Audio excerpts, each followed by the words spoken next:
तमाम देखने और सुनने वालों को यूट्यूब चैनल इजी हेल्थ की तरफ से खुश आमदीद।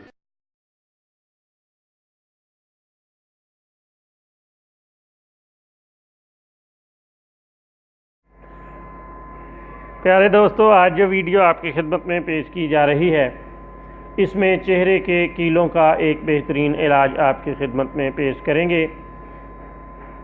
ये भी बिल्कुल सादा, सस्ता और आम सा इलाज है, लेकिन अपनी अफादियत के लिहाज से अनमोल है और बड़े बड़े हाजिक अतिबा ने अपनी मुस्तनद कुतुब में इसका ज़िक्र किया है।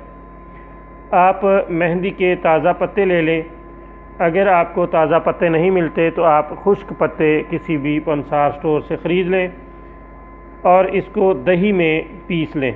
इन पत्तों को दही में पीस लें और जिस जगह पर चेहरे पर कील मौजूद हैं, आप उन कीलों पर इसको लगा दें। अल्लाह ताला के फल से हर तरह के कील 2 हफ्ते में दूर हो जाएंगे।